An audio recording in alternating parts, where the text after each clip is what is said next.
A Kingdom's Open Arms. Washington, D.C., 1923. Rose Kensington had been alone in her apartment when she passed the hallway mirror. But as she glanced at her reflection, a second figure stood behind her. Captain Thomas Sinclair. She spun around. No one was there.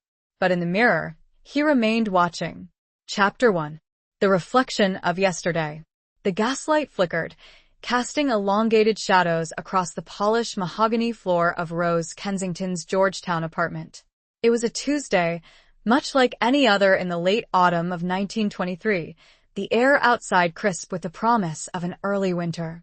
Rose, a woman of 38, with hair the color of fading autumn leaves and eyes that held the gray of a stormy Atlantic, was arranging a vase of wilting chrysanthemums. She'd bought them on a whim, a splash of color against the persistent drabness that seemed to have settled over her life since the telegram. She paused, her hand hovering over a drooping petal.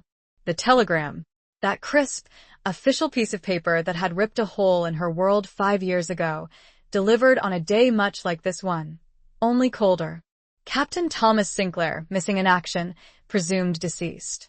The words, stark and unforgiving, had echoed in her mind ever since, a constant, throbbing reminder of the life she had lost, the future she had been denied. Rose sighed, a sound that seemed to carry the weight of those 5 years, and turned away from the flowers. She caught her reflection in the hallway mirror, a tall, ornate piece that had belonged to her grandmother. It had always been a comforting presence, a silent witness to generations of Kensington women. But tonight it held something else. For a fleeting moment, as she adjusted a stray strand of hair, she saw him. Captain Thomas Sinclair, standing just behind her, his image superimposed over her own. He was as she remembered him, tall, with the kind of rugged handsomeness that spoke of outdoor life and quiet strength. His uniform, though slightly blurred at the edges, was unmistakably that of an American officer, the brass buttons gleaming faintly in the dim light. His eyes, the deep blue of a summer sky, were fixed on her, filled with an unsettling mixture of sadness and something else. Something she couldn't quite decipher. Rose gasped, spinning around, her heart hammering against her ribs like a trapped bird. The hallway was empty. The only sound was the gentle hiss of the gaslight and the distant rumble of a passing motor car. She stared at the space where he had been, her breath catching in her throat. Had she imagined it? 5 years of grief, of longing, could do strange things to the mind. Slowly, she turned back to the mirror. He was still there, unmoving, unwavering. His gaze was intense, almost pleading. Rose reached out a trembling hand, her fingers brushing the cold glass. The image didn't waver, didn't disappear. It was as real, as tangible, as the reflection of her own pale, frightened face. "Thomas?" she whispered, her voice barely audible. The reflection didn't answer, but his eyes seemed to flicker, as if acknowledging her presence. Then, as quickly as he had appeared, he was gone. The mirror showed only Rose, alone in her hallway, the chrysanthemums a splash of fading color in the background. She stood there for a long time, staring at her reflection, trying to make sense of what she had seen. Was it a ghost? A hallucination? Or something else entirely? Rose had never believed in ghosts, not really. She was a woman of science, a former nurse who had seen too much of the stark reality of life and death during the war to indulge in fanciful notions of the supernatural. But this was different. This was Thomas. And he had looked so real, so desperately in need of something. The memory of their last meeting flooded back, sharp and painful. It had been at Union Station, a chaotic scene of tearful farewells and hurried embraces. He had held her close, his breath warm against her ear, and whispered, "Wait for me, Rose. I'll come back. I promise." She had believed him. She had clung to that promise through the long, agonizing years of the war, through the endless casualty lists and the gnawing fear that had become her constant companion. And then the telegram. Rose closed her eyes, fighting back the tears that threatened to spill. She had mourned him. She had grieved. She had slowly, painfully, begun to rebuild her life. She had taken a position at the Library of Congress, cataloging books, finding solace in the quiet order of the stacks. It was a far cry from the frantic, blood-soaked chaos of the field hospitals in France, but it was a life. A quiet, safe life. But now this. This vision, this apparition, this ghost. It had shattered the fragile peace she had so carefully constructed. It had reopened the wounds she had thought were healed, leaving her raw and vulnerable once more. A sudden chill swept through the apartment, despite the warmth of the gas fire in the living room. Rose shivered, wrapping her arms around herself. She felt a presence, a sense of being watched, that she couldn't shake. It wasn't malevolent, not exactly. It was more watchful. Protective, even. She glanced back at the mirror, half expecting to see him again. But the glass reflected only the empty hallway, the shadows stretching long and distorted in the fading light. Rose knew, with a certainty that defied logic, that this was not the end. This was only the beginning. Thomas, or whatever remained of him, had come back. And he wanted something. She had to find out what. She owed him that much. And perhaps, just perhaps, she owed it to herself as well. The quiet, safe life she had built was no longer enough. The reflection in the mirror had shown her that. The faint scent of pipe tobacco, a scent she hadn't smelled in 5 years, a scent that was uniquely Thomas's, hung in the air. Chapter 2. Whispers in the Georgetown Gloom. The next morning, Rose found herself unable to shake the lingering unease from the previous night. The image of Thomas in the mirror, so vivid and yet so impossibly ethereal, was etched into her mind. Sleep had been fitful, punctuated by fragmented dreams of battlefields and whispered promises. The aroma of pipe tobacco, faint but persistent, clung to her senses, a phantom reminder of the man she had lost and now, perhaps, found again in a way she couldn't comprehend. She arrived at the Library of Congress earlier than usual, seeking refuge in the familiar routine of her work. The grand building, with its soaring ceilings and hushed atmosphere, usually calmed her. Today, however, the silence felt oppressive, amplifying the questions that swirled in her mind. As she sorted through a new consignment of books, her thoughts kept returning to Thomas. She remembered his meticulous nature, his love of order and detail. It was one of the things that had drawn her to him, a stark contrast to the chaos of her own life as a nurse. He had been a cartographer before the war, meticulously charting the landscapes of Virginia, his hands tracing the contours of rivers and mountains with the same care he had shown her. She paused, her fingers brushing the worn cover of a leather-bound volume. It was a collection of maps, detailing the battlefields of the Western Front. Rose hesitated, then slowly opened the book. The maps were stark and impersonal, showing the intricate network of trenches, the scarred landscapes, the places where so many men had lost their lives. She found herself searching for the area where Thomas had been stationed, near the Argonne Forest. The name itself evoked images of mud and blood, of relentless shelling and desperate fighting. She traced the lines with her finger, her heart aching with a renewed sense of loss. "Lost in thought, Miss Kensington?" Rose jumped, startled by the voice. It was Mr. Abernathy, the head librarian, a kindly, bespectacled man who had always been supportive of her. "Oh, Mr. Abernathy, I was just examining this new acquisition," she stammered, quickly closing the book. Yes, the war maps. Grim stuff, isn't it?" He peered at the cover. "Brings it all back, doesn't it? Even here, in the quiet of the library, we can't escape the echoes of the war." Rose nodded, unable to speak. "You served, didn't you, Miss Kensington? In France?" Mr. Abernathy asked gently. "Yes," she replied, her voice barely a whisper. "I was a nurse. A noble profession. And a difficult one, I imagine, especially during the war." He paused, then added, "You lost someone, didn't you?" Rose hesitated, then nodded again. "My fiancé, Captain Thomas Sinclair. He was reported missing in the Argonne." Mr. Abernathy's eyes filled with sympathy. "I'm so sorry, Miss Kensington. It's a terrible thing to lose someone like that." The uncertainty, the not knowing his words resonated deeply with Rose. The uncertainty had been a constant torment, a gnawing doubt that had prevented her from fully moving on. And now, with the vision of Thomas in the mirror, that uncertainty had returned, intensified by the mystery of his appearance. "Thank you, Mr. Abernathy," she said, forcing a smile. I should get back to work." She spent the rest of the day trying to focus on her tasks, but her mind kept drifting back to Thomas. She found herself searching for clues, for any information about his unit, his final days. She pored over old newspapers, military records, anything she could find. But there was nothing. He had simply vanished, swallowed up by the fog of war. As dusk settled over Washington, Rose left the library and walked back to her Georgetown apartment.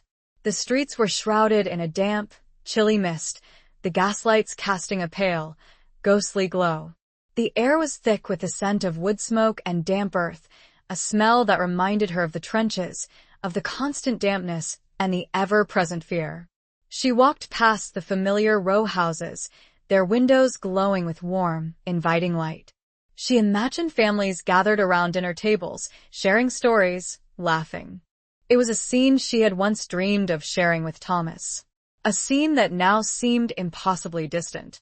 As she approached her apartment building, she noticed a figure lurking in the shadows. A man, tall and slender, wearing a long coat and a fedora pulled low over his eyes.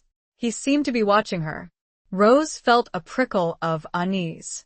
She quickened her pace, her hand instinctively reaching for the small, silver whistle she carried in her purse, a relic from her nursing days. As she reached the entrance to her building, the man stepped out of the shadows. "Miss Kensington?" he said, his voice low and muffled. Rose stopped, her heart pounding. She couldn't see his face clearly in the dim light, but there was something familiar about his voice, about the way he held himself. "Who are you?" she asked, her voice trembling slightly. "A friend," he replied. "A friend of Captain Sinclair's." He held something out to her, something small and rectangular. A letter. An old, worn, and seemingly unopened letter addressed in a familiar handwriting. Chapter 3. The Captain's Lost Letters. Rose's hand trembled as she took the letter. The paper was thin and brittle, the edges frayed, as if it had been carried for a long time, perhaps through harsh conditions. The ink was faded, but the handwriting was unmistakable, Thomas's. Her name, Miss Rose Kensington, was written in a strong, elegant script, the sight of it sending a fresh wave of grief and a strange, hesitant hope through her. Where did you get this?" she asked, her voice choked with emotion. The man remained shrouded in shadow, his face obscured by the fedora. "It was found among his belongings," the man replied, his voice still low and guarded. After he was reported missing. There were several. They were never sent. Several letters. Unsent. Rose's mind reeled. Why hadn't they been sent? Had Thomas been unable to send them? Or had someone deliberately withheld them? "Who are you?" she asked again, her voice gaining a little strength. "How did you know Thomas?" The man hesitated. "We served together. In the Argonne. I made him a promise." A promise. The word echoed the promise Thomas had made to her at Union Station before he left. "Wait for me, Rose. I'll come back." "I promise." "What promise?" Rose pressed, her grip tightening on the letter. "To deliver these. To you. If anything happened to him." The man's voice wavered slightly, as if the words were difficult to say. Rose stared at him, trying to pierce the shadows that concealed his features. She felt a growing sense of urgency, a desperate need to understand what had happened to Thomas, what secrets these letters held. "Please," she said, her voice pleading. "Tell me what happened. Tell me everything." The man shifted uncomfortably. "Not here. It's not safe. Meet me tomorrow. At the National Arboretum. At noon. Near the old Morrison Azalea Garden." Rose hesitated. The Arboretum was a vast, sprawling place, filled with secluded paths and hidden corners. It was a beautiful place, but it could also be dangerous, especially for a woman alone. But the thought of the letters, of the possibility of finally hearing from Thomas, of learning the truth about his fate, outweighed her fear. "I'll be there," she said. The man nodded. "Don't tell anyone about this meeting or the letters. It's important." Then, without another word, he melted back into the shadows, disappearing as quickly as he had appeared. Rose stood there for a long moment, clutching the letter to her chest. Her heart was racing, her mind a whirlwind of conflicting emotions. Fear, hope, grief, anticipation. She hurried inside, locking the door behind her. She went straight to her small writing desk, her hands shaking as she lit the lamp. She sat down, her gaze fixed on the letter. It was a tangible link to Thomas, a message from beyond the grave. She carefully opened the envelope, her fingers tracing the delicate paper. Inside, there were several sheets, filled with Thomas's familiar handwriting. The first letter was dated October 1918, just weeks before he was reported missing. "My dearest Rose," it began. "The fighting here is relentless. The mud, the constant shelling, the screams, it's a hell I never could have imagined. But I hold on to the thought of you, of your smile, of your gentle touch. It's what keeps me going. It's what gives me hope." Rose's eyes filled with tears as she read his words. She could almost hear his voice, his quiet, reassuring tone. She could picture him sitting in a muddy trench, writing by the light of a flickering candle, his thoughts focused on her. The letter continued, describing the horrors of the war, the constant fear, the loss of friends. But through it all, his love for her shone through, a beacon of light in the darkness. "I know this war will end, Rose. I have to believe that. And when it does, I'll come back to you. We'll build a life together, a quiet life, far away from all this madness. We'll have that little house with the garden you always dreamed of. We'll have children, and we'll grow old together." Rose closed her eyes, her heart aching with the pain of what might have been. The little house, the garden, the children, it was a dream that had been shattered by the war. She continued reading, devouring each word, each sentence. The letters were filled with his thoughts, his fears, his hopes, his love for her. They were a window into his soul, a testament to the man he had been. But as she read further, she noticed a subtle shift in tone. The later letters were more guarded, more cautious. He mentioned a secret mission, a dangerous assignment. He wrote of being watched, of not being able to trust everyone. "There are things I can't tell you, Rose. Things that are too dangerous. But know this. I'm doing what I believe is right. I'm fighting for a cause greater than myself. And I'm fighting for our future." Rose frowned. What cause? What secret mission? What had Thomas been involved in? The final letter, dated just days before he was reported missing, was filled with a sense of foreboding. "I have a bad feeling about this, Rose. Something's not right. I fear I've stumbled onto something dangerous. Something that could put us both in danger." The letter ended abruptly, as if he had been interrupted. Rose sat there, staring at the last unfinished sentence. A chill ran down her spine. Thomas had been in danger. He had known it. And he had been trying to protect her. The scent of pipe tobacco, stronger now, filled the room. Rose looked up, her eyes searching the shadows. She knew, with a certainty that defied logic, that he was there, watching her, waiting for her. The mirror on the wall shimmered, ever so slightly. Chapter 4. A Séance in the Shadow of the Capitol. The next day dawned gray and overcast, mirroring Rose's apprehension. The meeting at the National Arboretum weighed heavily on her mind. The mysterious stranger, the unsent letters, Thomas's cryptic warnings, it all pointed to a truth far more complex and dangerous than she had ever imagined. She dressed carefully, choosing a simple, dark dress and a sturdy coat.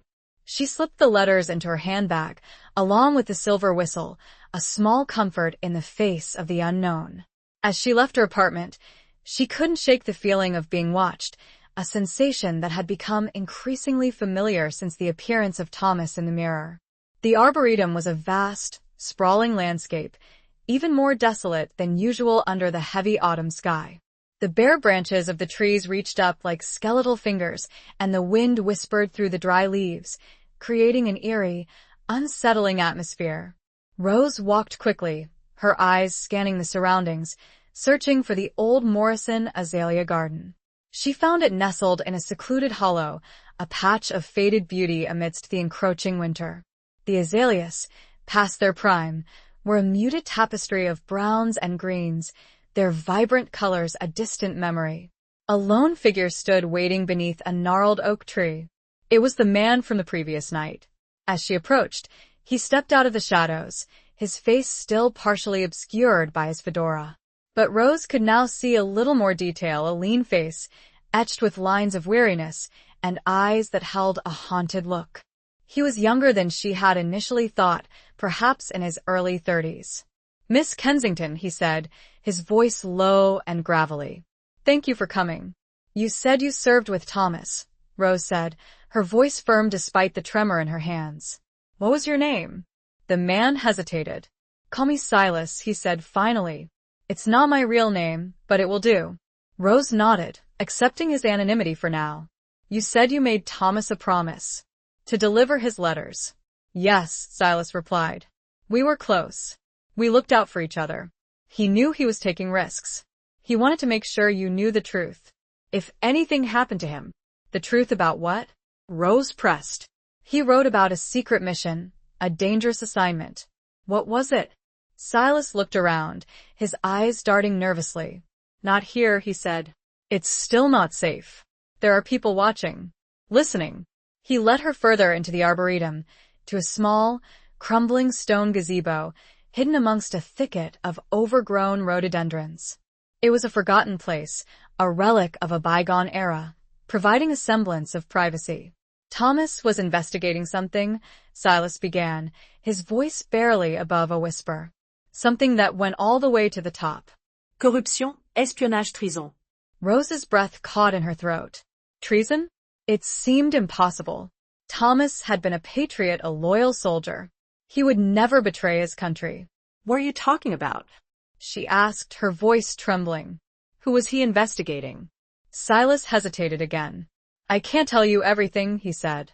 "Not yet. It's too dangerous."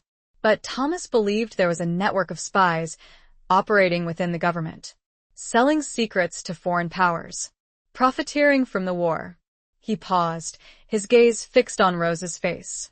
He thought he had proof, evidence that could expose them all. But they found out. They silenced him.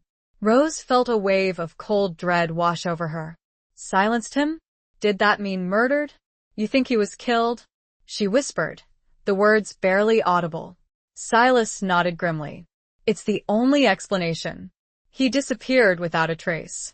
No body, no witnesses. Just gone." The official report had said missing in action, presumed deceased. But Rose had always suspected there was more to the story. Now, it seemed, her suspicions were confirmed. "But why didn't you come forward?" she asked. "Why wait 5 years?" Silas looked down, his face etched with guilt. "I was afraid," he admitted. "They were powerful people. They could have silenced me too. I ran. I hid. I tried to forget." He looked up at Rose, his eyes filled with remorse. "But I couldn't forget Thomas, or the promise I made him. When I heard about his appearance, I knew I had to act." Rose stared at him, her mind reeling. "His appearance? What did he mean?" "You saw him too?" she asked, her voice barely a whisper. "In the mirror?" Silas's eyes widened. "You've seen him?" Rose nodded. "He appeared to me last night, and I smell him. Pipe tobacco. It's like he's here, but not." A strange expression crossed Silas's face, a mixture of fear and wonder. "He's trying to communicate," he said. "He's trying to tell us something." "But how?" Rose asked. "How can we possibly understand what he wants?" Silas looked thoughtful. "There's a woman," he said slowly. "A medium. She lives in a small house near Capitol Hill. She's discreet. She helps people connect with the other side." Rose hesitated. She had always been skeptical of such things. But desperate times, she realized, call for desperate measures. She had to try. She'd seen Thomas. She'd smelled his tobacco. She had his letters, tangible proof of a hidden life, a hidden danger. "Take me to her," Rose said, her voice filled with a newfound determination. The wind picked up, rustling the leaves around the gazebo, and for a moment, Rose thought she heard a whisper, a faint voice carried on the breeze, saying her name. Chapter 5. Echoes of the Argonne. Silas led Rose through the darkening streets of Washington, the gaslights casting long, flickering shadows that danced around them like restless spirits. The city, usually bustling with activity, felt strangely subdued, as if holding its breath in anticipation of something unknown. The closer they got to Capitol Hill, the more pronounced Rose's unease became. The grand, imposing buildings, symbols of power and authority, seemed to loom over them, casting a palpable sense of menace. The medium's house was a small, unassuming row house, tucked away on a quiet side street. It was indistinguishable from its neighbors, except for a single, flickering candle in the front window, casting a warm, inviting glow that seemed strangely out of place in the surrounding gloom. Silas knocked softly on the door, a coded rhythm that Rose assumed was prearranged. After a moment, the door creaked open, revealing a woman shrouded in shadows. She was older than Rose had expected, with a lined face and piercing, dark eyes that seemed to see right through her. She wore a simple, dark dress, and a silver amulet hung around her neck, glinting faintly in the candlelight. "Silas," the woman said, her voice low and husky. "You brought her." Silas nodded. "This is Rose Kensington. She needs your help." The woman stepped aside, beckoning them inside. The house was small and sparsely furnished, but it had a strange, comforting atmosphere. The air was thick with the scent of incense and herbs, and the walls were adorned with strange symbols and charts. A single, round table dominated the center of the room, its surface covered with a dark cloth. "Sit," the woman said, gesturing towards the table. Rose and Silas sat down, their hands trembling slightly. The woman sat opposite them, her gaze fixed on Rose. "You have seen him," she said, her voice a statement, not a question. Rose nodded. "Captain Thomas Sinclair. My fiancé." The woman's eyes narrowed. "He is restless. He has unfinished business." "He was murdered," Rose said, her voice filled with a mixture of grief and anger. "Silas believes he was investigating something dangerous." The woman nodded slowly. "He walks between worlds, trapped by the violence of his passing. He seeks justice, and he seeks to protect you." Rose felt a chill run down her spine. Protect her? From whom? From the people who had killed him? Can you contact him?" Rose asked, her voice hesitant. "Can you help us understand what happened?" The woman closed her eyes, her breathing becoming slow and deep. She began to chant softly, her voice a low, rhythmic hum that filled the room. The candle flame flickered wildly, casting dancing shadows on the walls. Rose felt a strange sensation, a tingling in her fingertips, a pressure in her chest. The air grew thick and heavy, and the scent of pipe tobacco, unmistakable and poignant, filled the room. Suddenly, the woman's eyes snapped open. They were wide and unfocused, staring at something beyond Rose, beyond the walls of the room. "He is here," she whispered, her voice strained. "He is showing me the Argonne." "The mud, the trenches, the explosions," Rose gasped, her heart pounding. She could almost see it, the horrific landscape of the battlefield, the chaos and the carnage. The woman continued, her voice becoming stronger, more agitated. "He is showing me a map, a secret map, marked with symbols, codes, a map. The map Thomas had mentioned in his letters. The proof he had been seeking. He is showing me a face, a man in uniform, a general, involved in espionage? In Thomas's murder?" The woman's body began to shake violently. "He is warning you, danger, they know, they are watching." Suddenly, the woman screamed, a piercing, blood-curdling sound that echoed through the house. She slumped back in her chair, her eyes rolling back in her head. Silas jumped up, his face pale with fear. "What happened? What did you see?" The woman gasped for breath, her body trembling. He was pulled back. Something blocked him. She looked at Rose, her eyes filled with terror. They are powerful, she whispered. More powerful than I imagined. They can control the veil. They can silence anyone, even in death. Rose felt a wave of despair wash over her. They were up against something far more sinister, far more dangerous than she had ever imagined. A force that could reach beyond the grave, that could silence even the dead. The woman continued, her voice weak and trembling. The map, it's hidden somewhere safe, a place he loved, a place of books.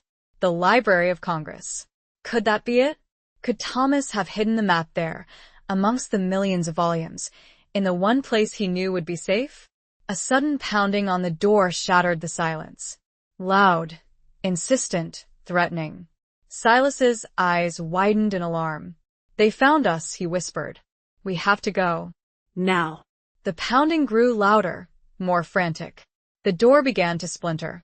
The echoes of the Argonne, of battle and betrayal, seemed to merge with the present danger, closing in on them like the walls of a collapsing trench. The scent of pipe tobacco vanished, replaced by the sharp, acrid smell of fear. Chapter 6. The Secret of St. Albans. Rose and Silas fled the medium's house just as the door burst open, splintering into fragments. Figures silhouetted against the gaslight flooded into the room, their faces obscured, but their intent clear. Rose didn't dare look back, her heart hammering against her ribs as she followed Silas through the narrow, winding streets of Capitol Hill. They ran blindly, their breath rasping in the cold night air, the sound of pursuit echoing behind them. Silas, familiar with the area, led her through a maze of alleyways and back streets, dodging shadows and ducking into darkened doorways. Rose struggled to keep up, her lungs burning, her legs aching. Finally, they reached a deserted side street, the sounds of pursuit fading into the distance. They collapsed against a brick wall, gasping for breath, their bodies trembling with exhaustion and fear. They knew we were there, Rose said, her voice shaking. How? Silas shook his head, his face grim. They have eyes everywhere. Spies, informers, we can't trust anyone. He looked at Rose, his eyes filled with a mixture of fear and determination. We have to get to the Library of Congress. If the map is there, we have to find it. Before they do.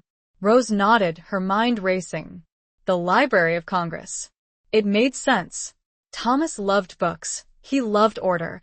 He loved the quiet sanctuary of the library. It was the perfect hiding place. But how would they find it? The library was a vast building, filled with millions of books, miles of shelves. It would be like searching for a needle in a haystack. The medium said a place he loved, Rose said, remembering the woman's words. A place of books, she mentioned codes. Symbols. Thomas had been a cartographer. He was meticulous, detail-oriented. He wouldn't have just hidden the map randomly. He would have left clues, a trail for someone to follow. Someone who knew him, who understood his way of thinking. Someone like her. We need to think like Thomas, Rose said. Where would he hide something in the library? What would be significant to him? Silas looked thoughtful. He used to talk about St. Albans, he said slowly. The cathedral.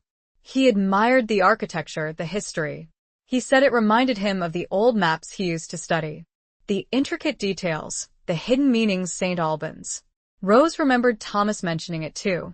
He had taken her there once, on a sunny afternoon, before the war. He had shown her the intricate stained glass windows, the soaring arches, the hidden chapels. He had pointed out the subtle symbols, the hidden messages embedded in the architecture. The cathedral school is affiliated with a library, has access to rare collections, Rose said. Perhaps a section, a specific collection. It's a long shot, Silas said. But it's all we have. They made their way to the Library of Congress under the cover of darkness, avoiding the main streets, sticking to the shadows. The building loomed before them, a massive, imposing structure, its windows dark and uninviting. They couldn't go through the main entrance. It would be too risky. Silas knew of a small, rarely used side entrance, used by staff and for deliveries. He led Rose around the back of the building, to a narrow alleyway. The door was locked, but Silas, using a small, metal tool he had produced from his pocket, managed to pick the lock. They slipped inside, finding themselves in a dimly lit corridor, lined with shelves and stacks of books. The air was thick with the scent of old paper and dust, a familiar smell that usually calmed Rose. But tonight, it felt oppressive, heavy with secrets. They moved quickly and quietly, their footsteps echoing softly in the silence. They made their way to the section of the library that housed the rare book collections, the area affiliated with St. Albans School. The room was vast and dimly lit, with rows upon rows of towering bookshelves, reaching up to the high, vaulted ceiling. The air was cool and dry, and the silence was almost deafening. Rose felt a sense of overwhelming despair. How could they possibly find anything in this labyrinth of books? "We need to focus," she said, her voice a whisper. "Think about Thomas. Think about St. Albans. Think about symbols. Codes." They began to search, systematically, painstakingly. They examined the spines of the books, looking for anything unusual, anything that stood out. They checked the titles, the authors, the dates. They looked for any markings, any annotations, any sign of Thomas's hand. Hours passed and they found nothing. Rose's hope began to dwindle. Her eyes were tired, her head ached, and her legs felt like lead. Suddenly, Silas stopped. He was staring at a particular shelf, his eyes fixed on a single book. It was a large, leather-bound volume with a faded, gold-embossed title, The Cartography of the Holy Land. "This is it," he said, his voice barely a whisper. "I remember Thomas talking about this book. He said it contained rare maps, ancient symbols." Rose felt a surge of adrenaline. She carefully took the book from the shelf. It was heavy, the pages thick and yellowed with age. She opened it, her hands trembling. The book was filled with intricate maps of the Holy Land, depicting ancient cities, biblical sites, and sacred places. The maps were beautiful, detailed, and strangely familiar. Rose realized why. The symbols used on the maps, the intricate patterns, the subtle markings, they were similar to the symbols Thomas had used in his own cartography work. They were a code, a secret language that only he and a select few others understood. She turned the pages carefully, her eyes scanning the maps, searching for anything that seemed out of place. And then she saw it. Tucked between two pages, hidden within a fold of the map, was a smaller, folded piece of paper. It was a map, drawn in Thomas's familiar handwriting. But it wasn't a map of the Holy Land.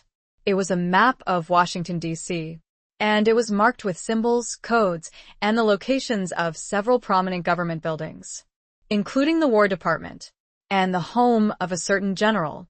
The faint scent of pipe tobacco, almost imperceptible, wafted from the pages. Chapter 7. The Spy Among Us. Rose carefully unfolded the map, her hands trembling with a mixture of excitement and dread. The map was a detailed representation of Washington, D.C., but it was unlike any map she had ever seen. It was overlaid with a complex network of symbols and codes, marking specific locations, routes, and buildings. Some of the symbols were familiar to her from Thomas's cartography work, others were completely foreign.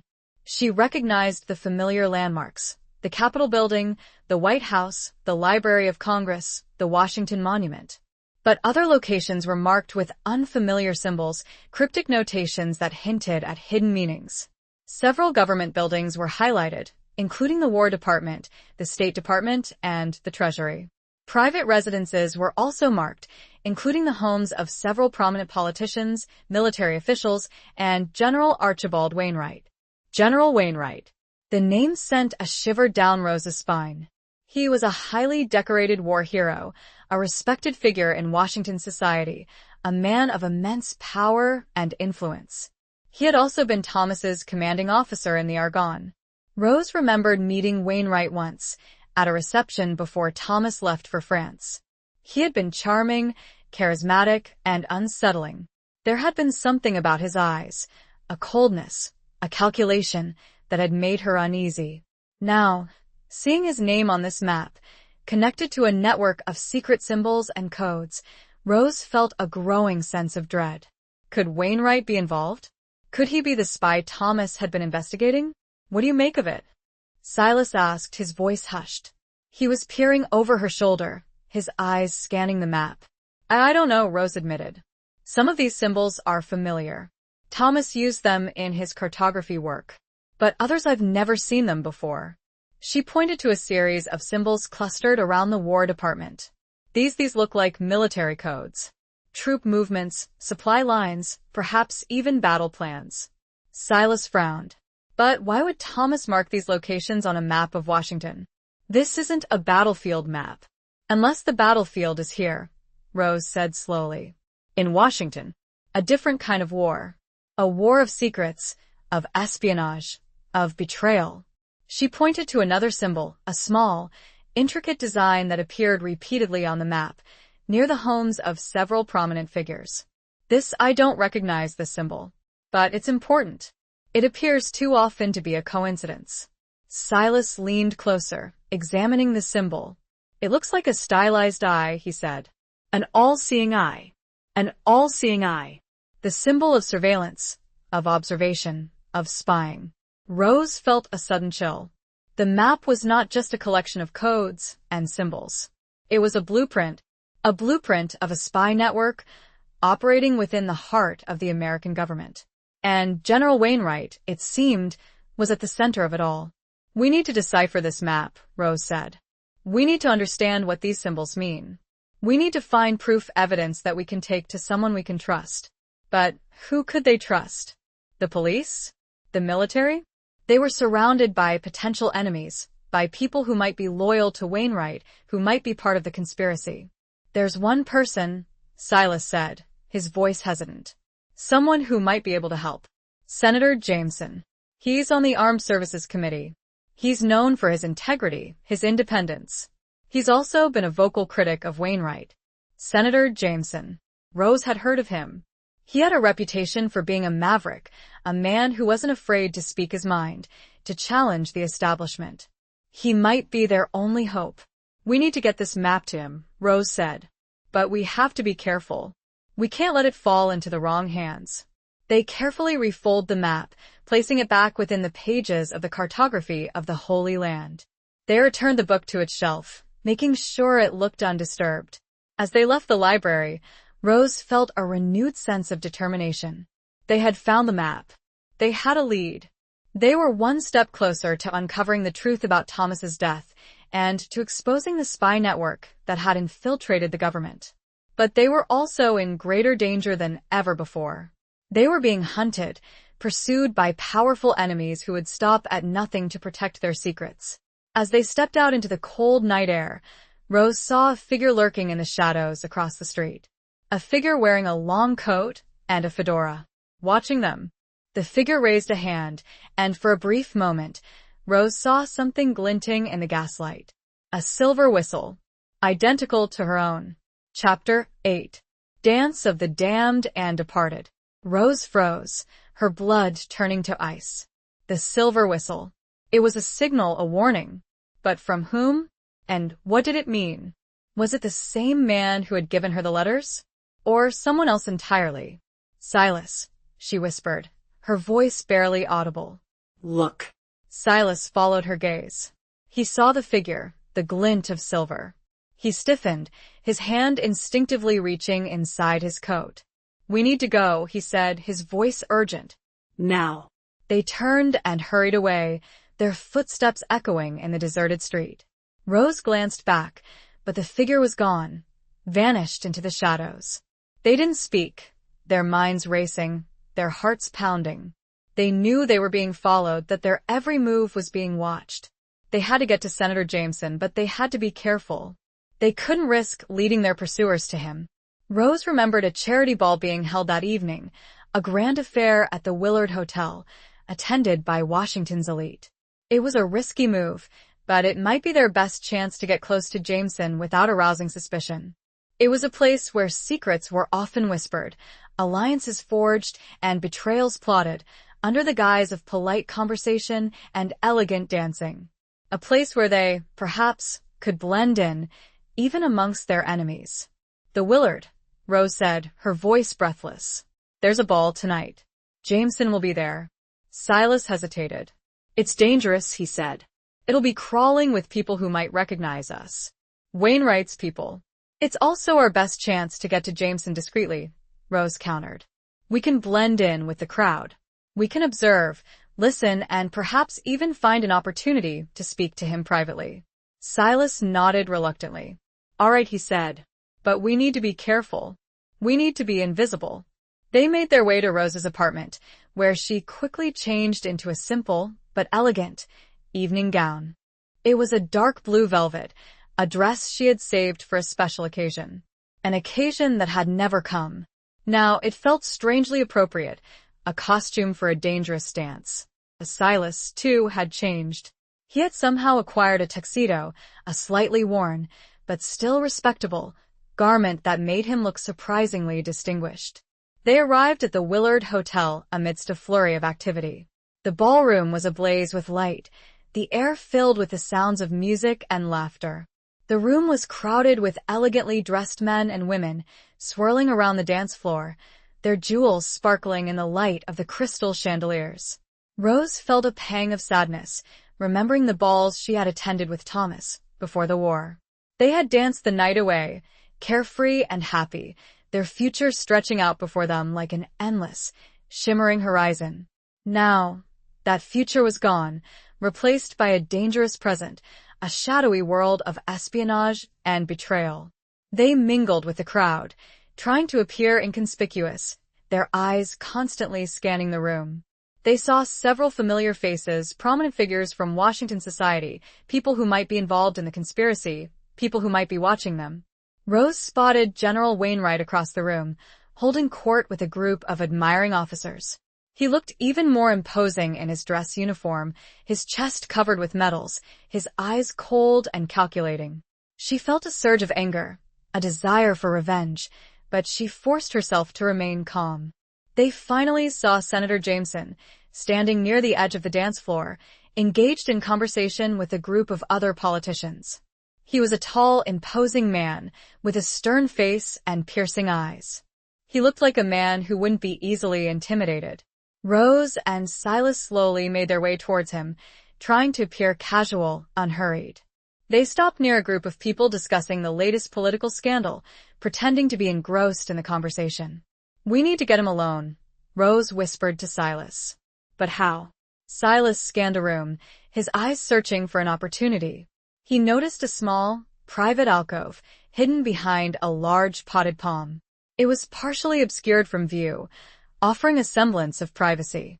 There, he said, nodding towards the alcove. If we can get him to go there, Rose nodded. She took a deep breath, steeling herself for what she was about to do. She approached Senator Jameson, a polite smile on her face. Senator Jameson, she said, her voice clear and steady. May I have a word? Jameson looked at her, his eyes narrowed slightly. He didn't recognize her, but he seemed intrigued by her boldness. Certainly, miss. Kensington, Rose replied. Rose Kensington. It's a matter of some urgency. And discretion. Jameson raised an eyebrow, his interest piqued. Discretion? He said. I'm intrigued.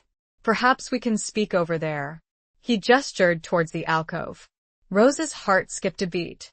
It was working. They walked towards the alcove, Silas following closely behind.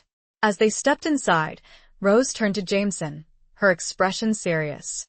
Senator, she said, her voice low, we need your help. We have information about a conspiracy, a spy network, operating within the government. Jameson's eyes widened. He looked from Rose to Silas, his expression a mixture of disbelief and concern. Before he could speak, a voice cut through the air. Senator Jameson. There you are. I've been looking everywhere for you. General Wainwright was approaching, a predatory smile on his face. The music seemed to fade, the lights seemed to dim, and all Rose could hear was the sound of her own racing heart and the distant, mournful echo of a lone bugle playing taps. Chapter 9. The Unsent Telegram. Wainwright's approach was like the inexorable advance of a storm front, casting a pall over the already tense atmosphere. Rose felt a cold dread grip her heart, the sense of impending doom amplified by the general's chillingly polite smile. Miss Kensington, isn't it? Wainwright said, his voice smooth and oily, his gaze lingering on Rose with a predatory intensity that made her skin crawl. And mister? He looked at Silas, feigning a polite inquiry, but his eyes held a sharp, knowing glint. Silas replied, his voice tight, his hand subtly moving towards the inside of his jacket, where Rose knew he kept a small pistol. Gentlemen, Jameson said, his voice firm, his eyes fixed on Wainwright. What is the meaning of this interruption? My apologies, Senator, Wainwright said, his smile never wavering. But I couldn't help but notice you were engaged in a rather private conversation with two individuals who, I believe, have been causing quite a stir. He turned to Rose, his smile widening. Miss Kensington, you seem to have a knack for finding trouble. First, the unfortunate incident with your fiancé. And now this. Rose felt a surge of anger, but she forced herself to remain calm. General Wainwright, she said, her voice steady. We were merely discussing a matter of national security with Senator Jameson. A matter that I believe you might find interesting. Wainwright's smile faltered for a fraction of a second, replaced by a flicker of something that looked like alarm. But he quickly recovered, his composure returning. National security? He said, his voice laced with sarcasm. I assure you, Miss Kensington, the security of this nation is in very capable hands. My hands. He stepped closer, his presence dominating the small alcove. Now, I believe you have something that belongs to me. Something you acquired from the Library of Congress. Rose felt a chill run down her spine. He knew about the map. He knew everything. I don't know what you're talking about, she said, trying to sound defiant, but her voice trembled slightly. Wainwright chuckled, a low, menacing sound. Don't play games with me, Miss Kensington. You're out of your depth. You're meddling in affairs that you don't understand. He turned to Silas, his eyes hardening. And you, Mr. Silas. A rather convenient alias, wouldn't you say? I know who you are. You're a deserter. A traitor. You should have died in the Argonne. Silas's hand tightened on his pistol, his knuckles white. I'm no traitor, he said, his voice low and dangerous. You are. Wainwright laughed again. Brave words, he said. But futile. You can't stop me. You can't stop us. He turned back to Rose, his smile returning. Now, Miss Kensington, be a good girl and hand over the map. And perhaps I'll let you live. Rose stared at him, her mind racing. She knew she was trapped. She had underestimated Wainwright, underestimated his power, his ruthlessness. But she wouldn't give up. She wouldn't let him win. She reached into her handbag, her fingers brushing the smooth surface of the cartography of the Holy Land. But instead of pulling out the book, she pulled out something else. A telegram. It was an old, crumpled telegram, its edges frayed, the paper yellowed with age. It was addressed to General Archibald Wainwright. And it was dated October 1918, just days before Thomas was reported missing. Rose held up the telegram, her hand trembling. This was found among Thomas's belongings, she said, her voice shaking. It was never sent. Wainwright's eyes widened, his face paling slightly. He recognized the telegram. He knew what it contained. What is that? Jameson asked, his voice confused. It's a telegram, Rose said, her voice gaining strength. From Thomas to Wainwright, warning him about the spy network, about the conspiracy, about the betrayal.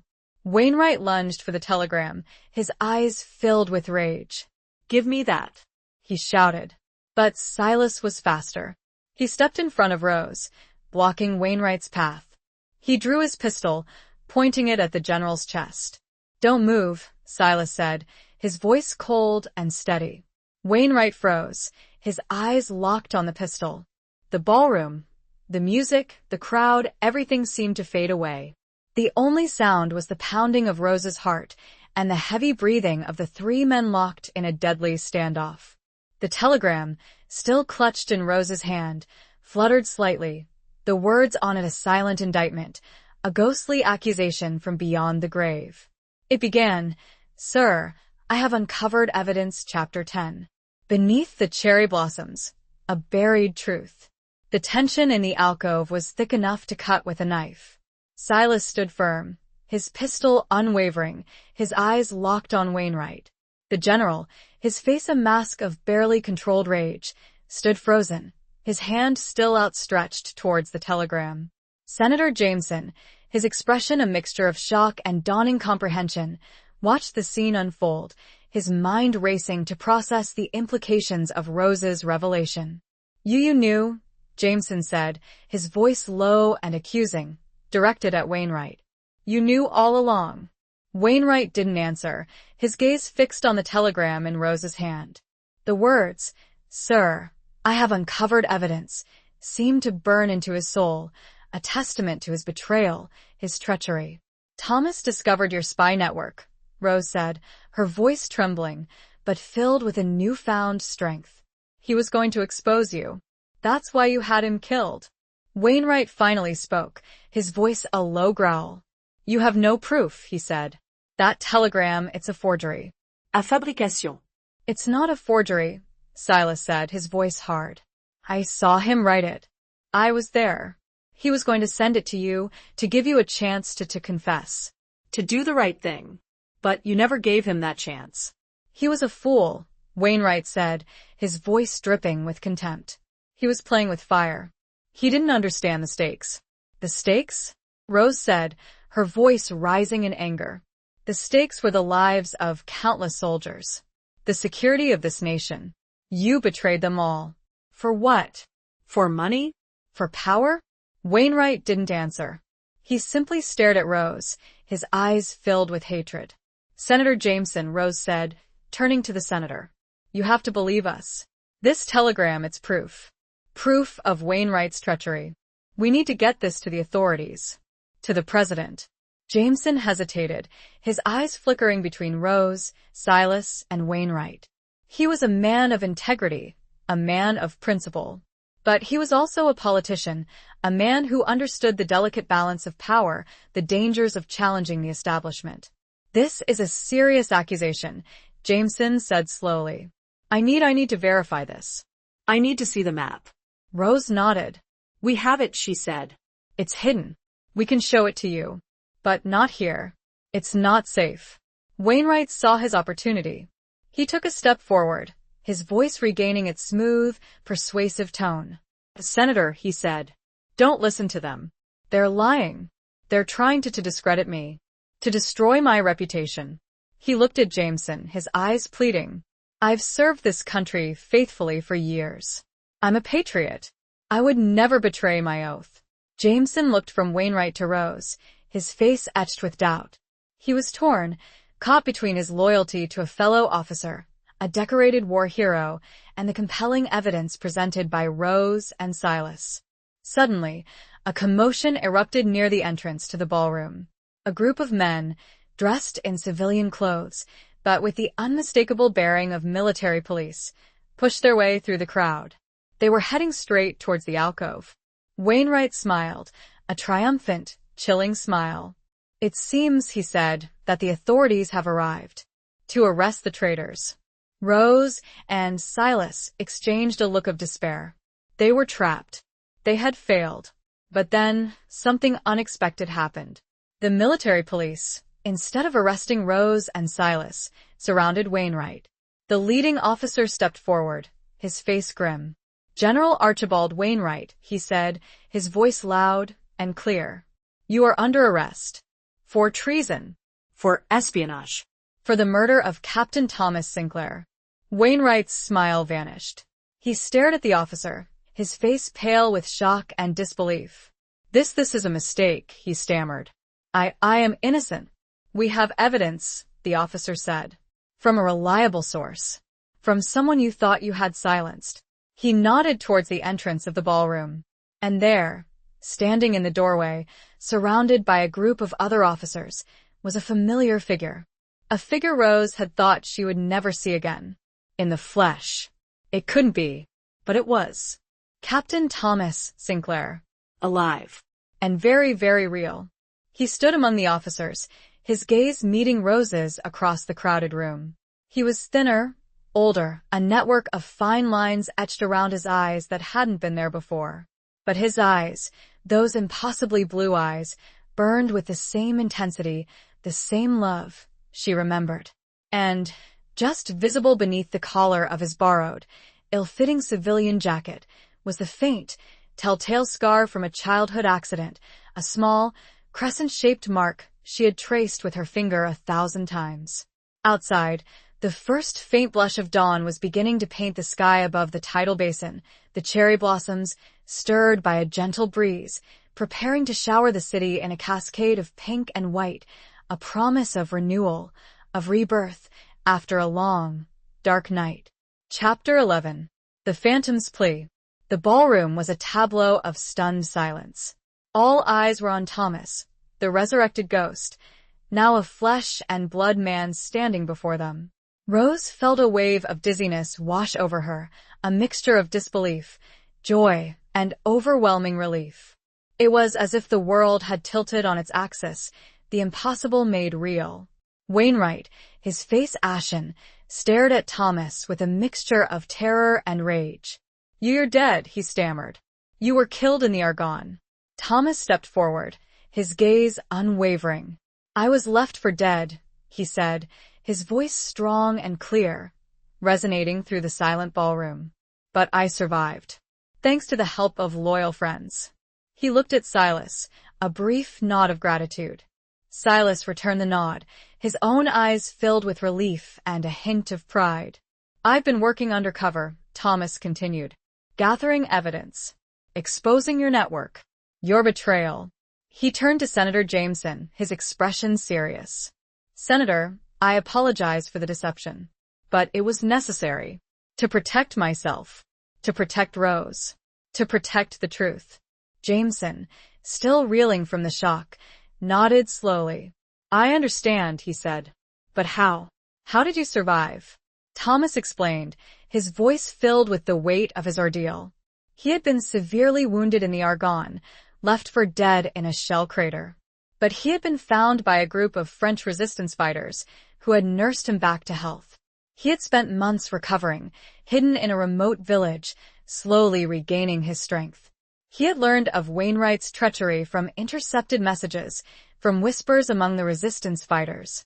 He had realized that he couldn't return home, that he would be silenced. He had decided to stay, to work undercover, to gather evidence that could expose Wainwright and his network. He had contacted a few trusted allies within the U.S. military, people he knew he could rely on. They had helped him, providing him with information, with resources, with a way to communicate. The phantom appearances, the scent of pipe tobacco, the letters, it had all been part of a carefully orchestrated plan. A way to guide Rose, to lead her to the truth, without revealing himself prematurely. "The silver whistle," Rose said, her voice trembling. "The man in the shadows, that was you?" Thomas nodded. "I had to be careful," he said.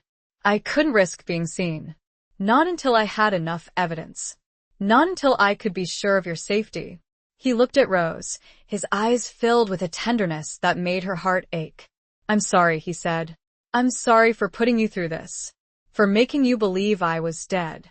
Rose shook her head, tears streaming down her face. "Don't," she said. "You're here. You're alive. That's all that matters."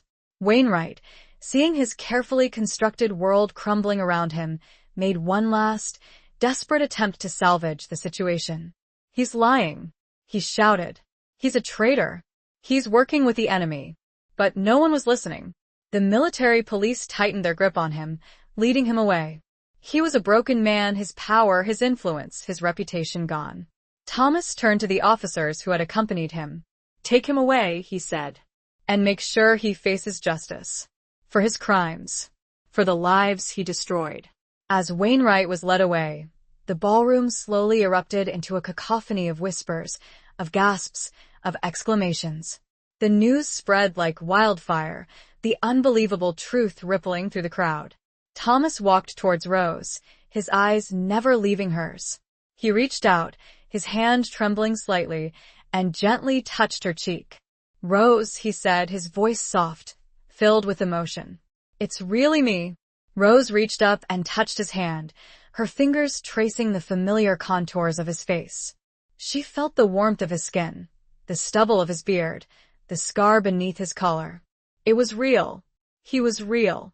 She threw her arms around him, holding him tight, burying her face in his chest. She felt his arms wrap around her, holding her close, his body trembling slightly. "I thought I'd lost you," she whispered, her voice choked with tears. "I know," he said, his voice muffled against her hair. "But I'm here now. I'm not going anywhere." They stood there for a long moment, oblivious to the stares, the whispers, the chaos around them. They were in their own world, a world of reunited love, of shattered grief, of resurrected hope. After what felt like a small eternity, Rose pulled back a bit, gazing up into his eyes. "The map," she said softly. "Where is it?" Thomas gave a small smile. "Safe." He looked over her shoulder. "With Silas." Rose followed his gaze. Silas stood a few feet away, the cartography of the Holy Land tucked securely under his arm. He gave them a knowing look, a small, almost imperceptible nod. The map, the key to unraveling the entire conspiracy, was safe. For now. The dawn was fully breaking now, light streaming in through the tall windows of the Willard, illuminating the ballroom, chasing away the shadows of the night, revealing the truth that had been hidden for so long. A truth that had been brought to light by a phantom's plea, a lover's devotion, and the unwavering courage of a woman who refused to give up hope. Chapter 12. The Price of Loyalty. The days following the dramatic events at the Willard Hotel were a whirlwind of activity. The arrest of General Wainwright sent shockwaves through Washington, shaking the foundations of the government and the military. The story dominated the headlines, with newspapers across the country reporting on the resurrection of Captain Sinclair and the exposure of the Wainwright spy ring. Rose and Thomas found themselves at the center of the storm, their lives turned upside down. They were hailed as heroes, their courage and perseverance lauded by the press and the public. But amidst the celebrations and the accolades, there was a sense of unease, a lingering shadow of the danger they had faced. The map, recovered from the Library of Congress, proved to be the key to dismantling Wainwright's network. It revealed a complex web of spies, informants, and collaborators, reaching into the highest levels of government and industry. The investigation, led by Senator Jameson and a team of trusted military intelligence officers, uncovered a conspiracy that had been operating for years, selling secrets to foreign powers, sabotaging war efforts, and profiting from the suffering of countless soldiers. Silas, initially wary of revealing his true identity, was eventually persuaded to come forward. He was identified as Sergeant Daniel Miller, a decorated soldier who had served with Thomas in the Argonne. His testimony, along with Thomas's and Rose's, provided crucial evidence that led to the arrest and conviction of dozens of individuals involved in the conspiracy. The price of loyalty, however, was steep.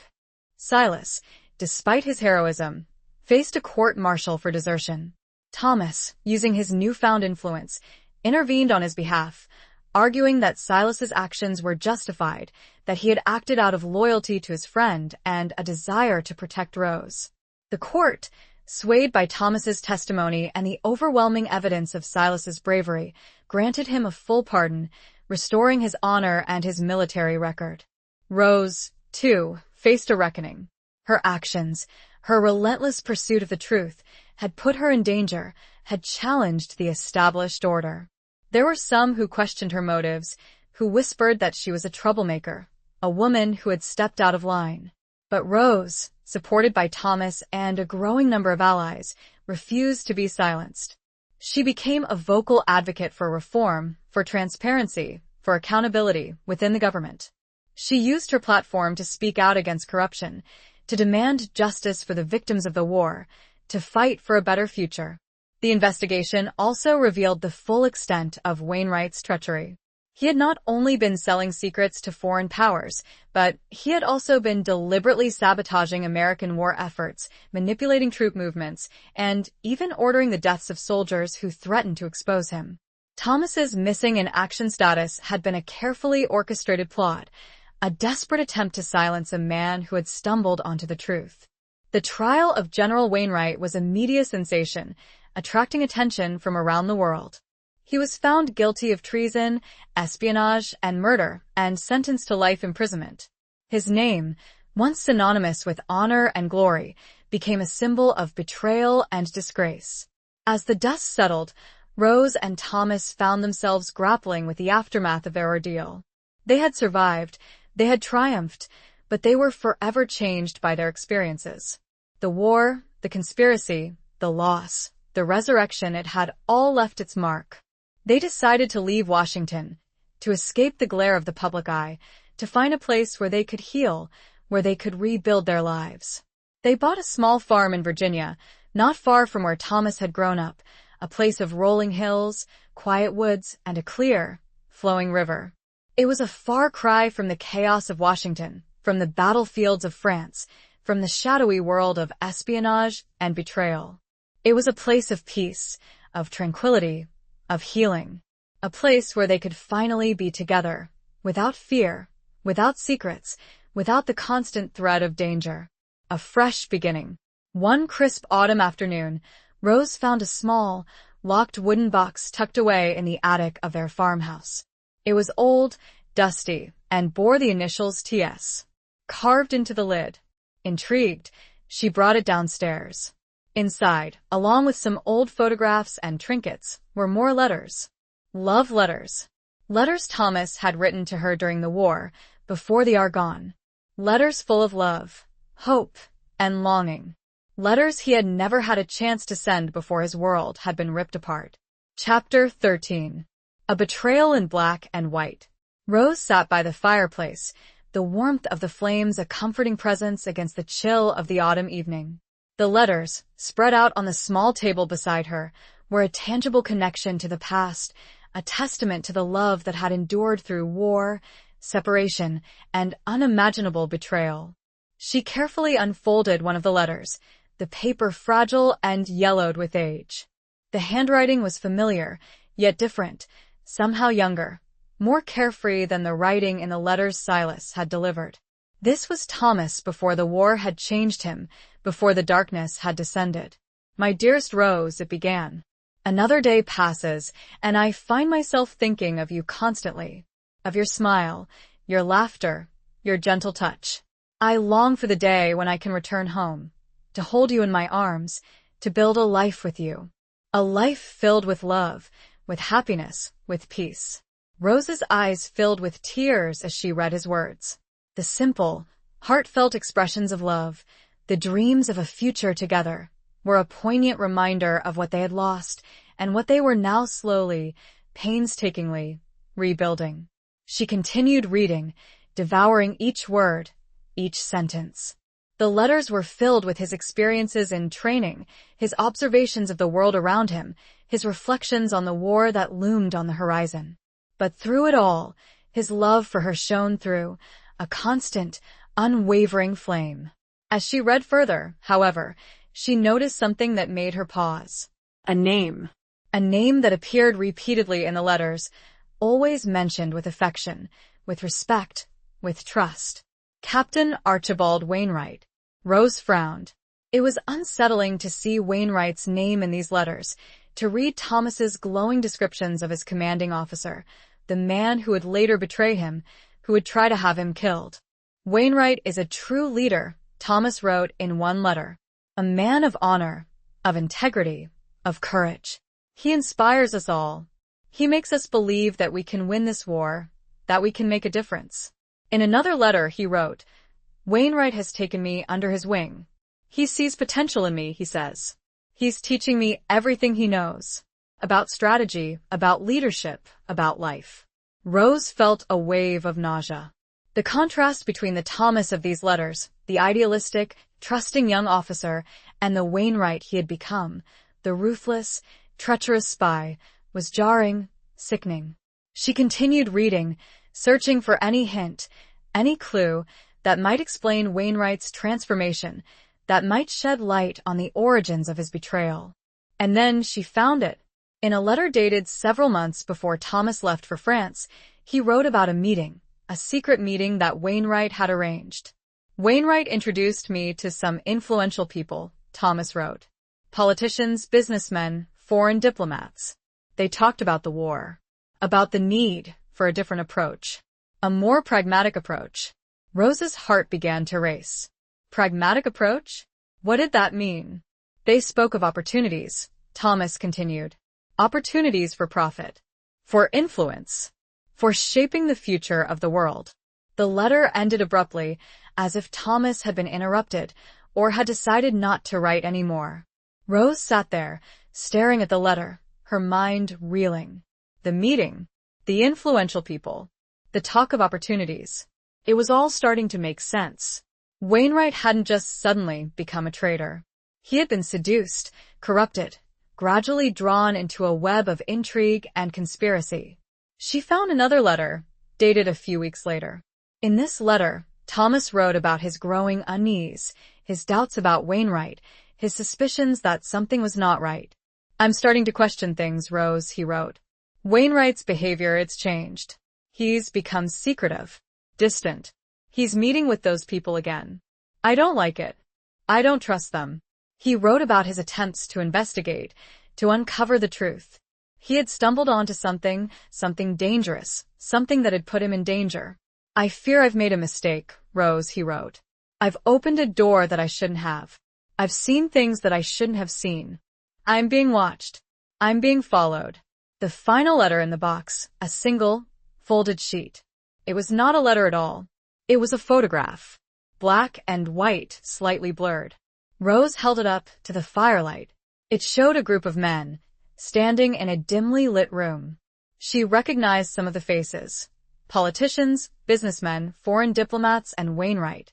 They were gathered around a table, studying a map of Europe. And standing beside Wainwright, his arm around the general's shoulder, a faint, almost imperceptible smile on his face, was a man Rose recognized. A man she had trusted. Silas. His real name, clearly visible on a document lying on the table near his hand. Daniel Miller Wainwright. The General's Son. Chapter 14. The Locket's Secret. Rose stared at the photograph, her mind reeling, her world once again tilting on its axis. Silas. Daniel Miller Wainwright. The General's Son. It was impossible. It couldn't be true. But there it was, in black and white, undeniable proof of a betrayal far deeper, far more personal than she could have ever imagined. Silas. The man who had saved her, who had delivered Thomas's letters, who had helped them expose Wainwright, he had been part of the conspiracy all along.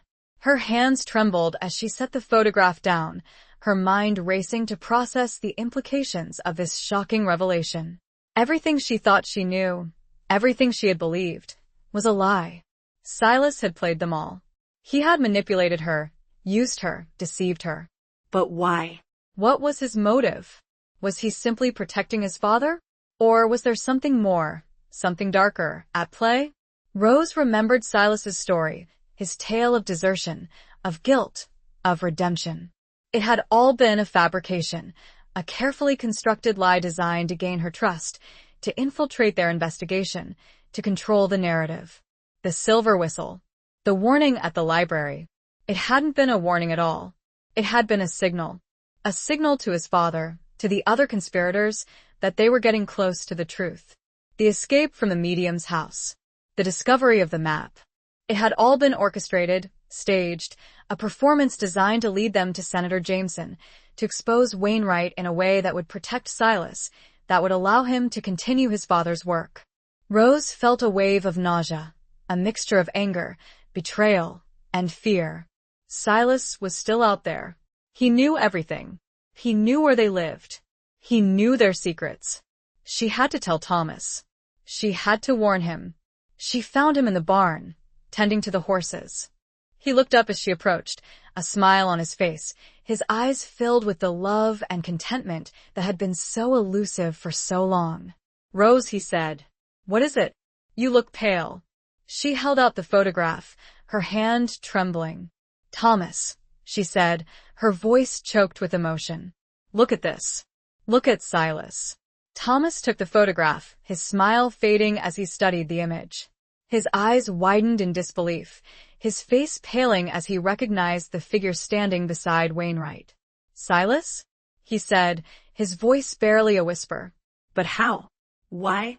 Rose explained everything, her voice trembling as she recounted the events of the past few weeks, the revelations of the letters, the shocking truth of Silas's identity. Thomas listened in silence, his expression a mixture of disbelief, anger, and pain. He had trusted Silas, had considered him a friend, a comrade. He had saved his life, had helped him expose Wainwright. Or so he had thought. "It's all been a lie," Rose said, her voice filled with despair. "He's been playing us. He's been manipulating us." Thomas looked at the photograph again, his eyes filled with a cold fury. "He's Wainwright's son," he said, his voice low and dangerous. "He's been part of it all along." He crumpled the photograph in his fist, his knuckles white. "We need to find him," he said. "We need to stop him." But how? Where would they even begin to look? Silas could be anywhere. He could be anyone. Rose remembered something. Something Silas had said, something that had seemed insignificant at the time, but now took on a new, ominous meaning. "He said he made Thomas a promise," Rose said. "To deliver the letters. If anything happened to him." A promise. The word echoed in Rose's mind. But it wasn't just a promise to deliver the letters. It was a promise to continue his father's work, to protect the conspiracy, to silence anyone who threatened to expose them. Rose remembered something else. Something Thomas had given her, before he left for France. A locket. A small, silver locket, engraved with her initials.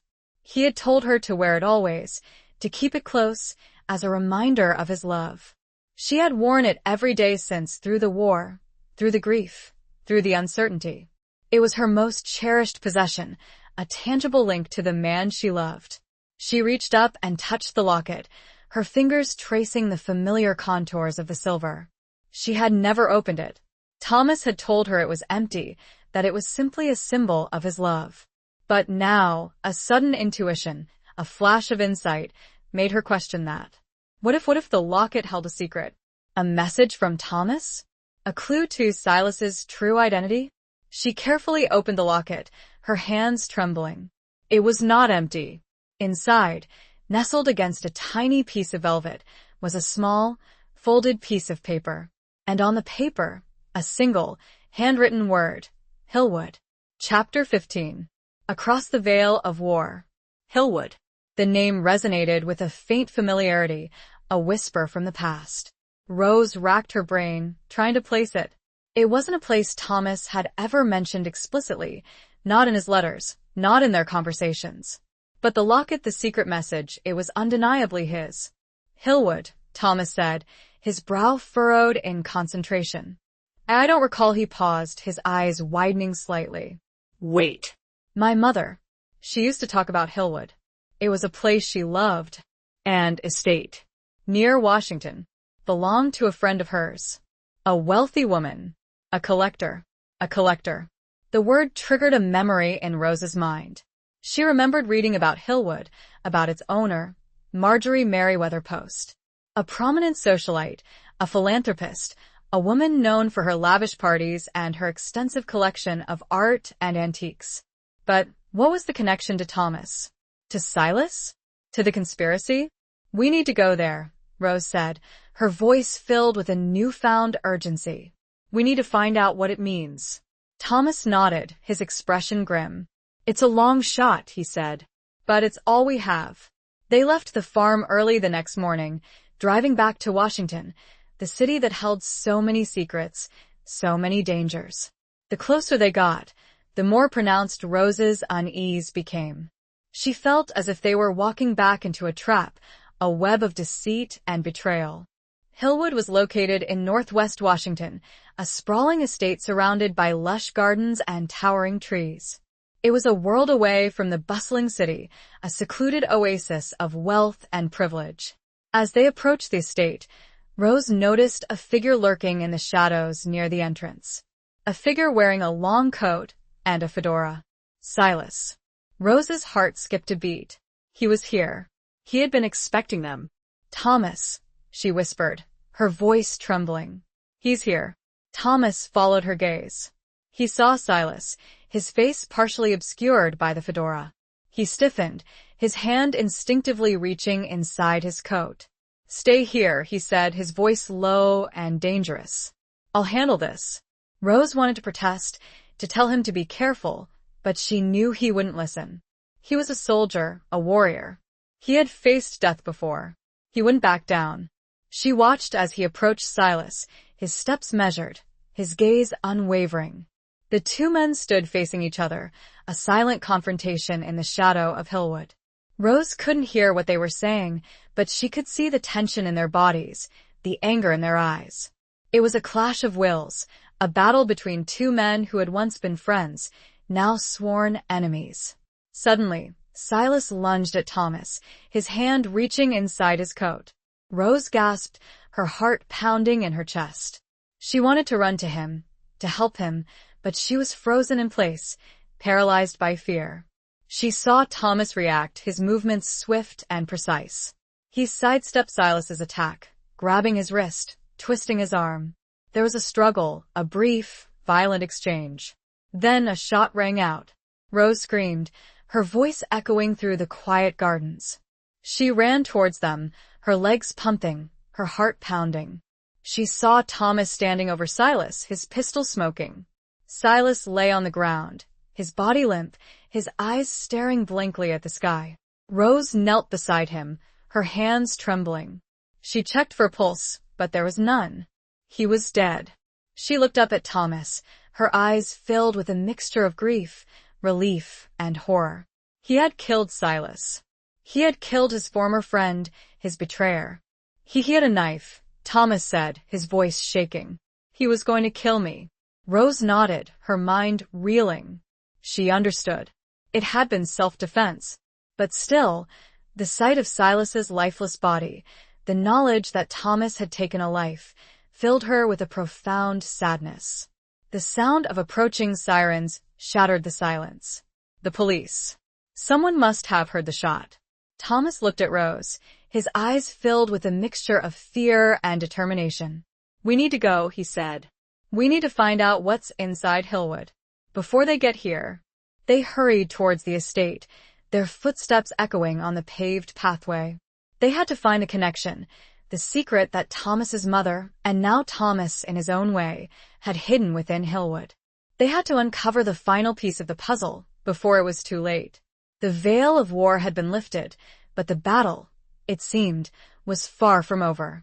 The ornate front door, surprisingly, was unlocked. Chapter 16. The Haunting of Hillwood. The interior of Hillwood was opulent, a testament to Marjorie Merriweather Post's extravagant taste and vast wealth. Rose and Thomas stepped into a grand foyer, the air thick with the scent of old money and polished wood. Crystal chandeliers hung from the high ceilings, casting a dazzling, almost ethereal glow on the marble floors and the richly decorated walls. They moved quickly, their footsteps echoing in the vast, silent spaces.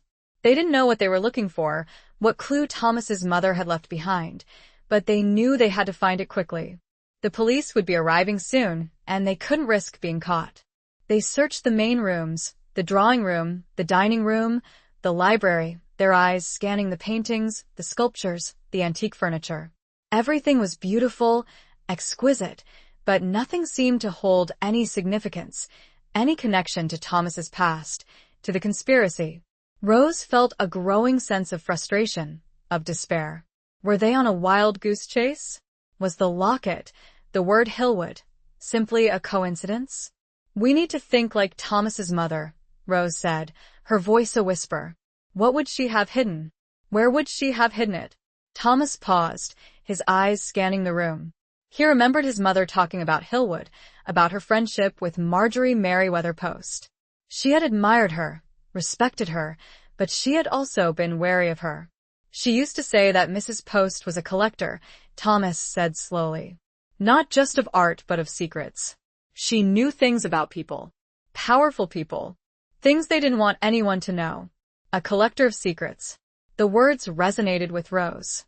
It was a fitting description of Marjorie Merriweather Post, a woman who had moved in the highest circles of society, who had been privy to the whispers, the intrigues, the scandals of the powerful. Perhaps she collected something about Wainwright, Rose said. Something that Thomas's mother knew about. Something she wanted to protect. They continued their search, focusing on the areas where Mrs. Post kept her most prized possessions. They found a room filled with Faberge eggs, another with Russian icons, another with French porcelain. But still nothing. Then, Thomas stopped. He was standing in front of a large, ornate cabinet, its glass doors displaying a collection of antique jewelry. The locket, he said, his voice barely a whisper. My mother, she loved jewelry. She used to say that it held stories. Secrets. Rose looked at the cabinet, her eyes scanning the necklaces, the bracelets, the rings. And then she saw it. A locket. A small, silver locket, almost identical to the one Thomas had given her. It was nestled among a collection of other lockets, but it stood out, its simple elegance contrasting with the more elaborate designs. Rose felt a surge of adrenaline. This was it. This was the connection.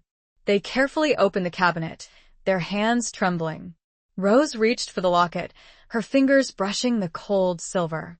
She opened it, her heart pounding in her chest. Inside, there was no photograph, no message. Instead, a small key. A very small, intricately carved key.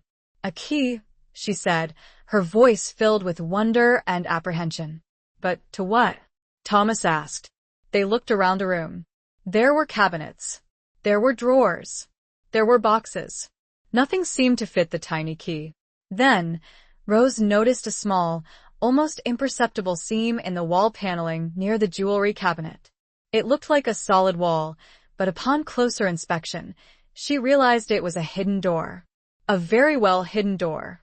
With trembling hands, she inserted the tiny key into the barely visible keyhole. It fit perfectly. With a soft click, the hidden door swung inward, revealing a small, dark, secret room. The air inside was stale and musty, as if it hadn't been opened in years. Rose and Thomas exchanged a look, a mixture of excitement and trepidation. They stepped inside. As their eyes adjusted to the dimness, they saw that the room was lined with shelves. And on the shelves were rows upon rows of files. Files labeled with names. Names of prominent figures in Washington society. Politicians, military officials, businessmen, and General Archibald Wainwright. The room was a repository of secrets. Marjorie Merriweather Post's private collection of information, of blackmail, of leverage. And Thomas's mother, somehow, had known about it. She had known about the conspiracy. She had known about Wainwright's treachery. And she had hidden the key, the access to this room, in the locket, hoping that one day, Thomas would find it. Hoping that one day, the truth would be revealed. From somewhere deep within the house, a grandfather clock began to chime, the sound echoing through the silent rooms, a somber reminder of the passage of time, of the secrets that had been kept, of the lives that had been lost, and of the haunting legacy of Hillwood. Chapter 17. Trapped Between Two Worlds. The discovery of the secret room at Hillwood was a revelation, a turning point in their quest for justice. The files, meticulously organized and labeled, contained a wealth of information, detailing the activities of Wainwright's spy network, the names of his collaborators, the secrets they had traded, the lives they had ruined. Rose and Thomas spent hours poring over the documents, their minds reeling from the sheer scale of the conspiracy, the depth of the betrayal. They found evidence of financial transactions, coded messages, intercepted communications, even photographs and recordings. It was a treasure trove of incriminating evidence, enough to bring down not only Wainwright, but dozens of other powerful figures in Washington. But as they delved deeper into the files, they realized that the conspiracy was even more extensive, more insidious than they had imagined. It wasn't just about selling secrets to foreign powers. It was about controlling the government, manipulating public opinion, shaping the future of the world. They found evidence that Wainwright's network had been involved in the assassination of political rivals, the sabotage of industrial projects, the funding of extremist groups. They had infiltrated every level of society, from the military to the media, from the courts to the churches. Rose felt a growing sense of unease, a chilling realization that they were up against something far more powerful, far more dangerous than they had ever imagined. They had uncovered a conspiracy that threatened the very foundations of democracy, a conspiracy that could plunge the world into chaos. As they were about to leave, taking a selection of the most incriminating files with them, they heard the sound of footsteps approaching. The police. They had found them. Rose and Thomas exchanged a look of panic. They were trapped. There was no way out. The secret room had only one entrance, the hidden door. They quickly closed the door, hoping to conceal their presence, but it was too late. The police were already in the jewelry room, searching for them. "They're in here somewhere," a voice said. "I heard them." Rose and Thomas huddled in the darkness, their hearts pounding in their chests. They were trapped between two worlds, the world of secrets and lies, and the world of justice and truth. And they were caught in the middle, with no escape. Suddenly, Rose felt a strange sensation, a tingling in her fingertips, a pressure in her chest. The air grew thick and heavy, and the scent of pipe tobacco, unmistakable and poignant, filled the room. Thomas. The other Thomas. He was here. He was trying to help them. Rose remembered the seances, the medium's words, the ghostly apparitions. She had always been skeptical, but now, in this moment of desperation, she was willing to believe anything. "Thomas," she whispered, her voice barely audible. "Help us. Please." The room grew colder, the air swirling around them. Rose felt a presence, a sense of being watched, of being protected. Then, she heard a voice, a faint whisper, carried on the breeze. It was Thomas's voice, but it was different, ethereal, otherworldly. "The painting," he whispered. Behind the painting, Rose looked around the room, her eyes searching the walls. There was one painting in this small, secret study, above the small desk that held neatly stacked, blank paper. A landscape. It was not particularly significant, a fairly unremarkable piece of art. But behind it, Rose carefully removed the painting and discovered a small, narrow, concealed passage. A tunnel. It led into darkness and an unknown fate, but it was a way out. A way to escape. A way to continue their fight. The scent of pipe tobacco grew stronger, a silent encouragement, a ghostly blessing.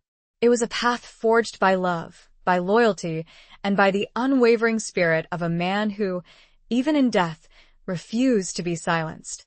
The footsteps outside the secret door were growing closer, the voices louder. They had no time to lose. Chapter 18. The Reckoning at Rock Creek.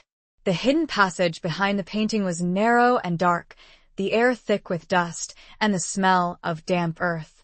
Rose and Thomas crawled through the tunnel, their hearts pounding, their bodies tense with anticipation. They didn't know where it led, but it was their only hope of escape.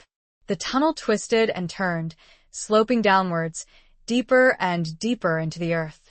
Rose felt a sense of claustrophobia, a fear of being trapped, but she pushed it aside, focusing on the task at hand. They had to get out. They had to expose the conspiracy. They had to bring the perpetrators to justice. After what seemed like an eternity, they saw a faint glimmer of light ahead.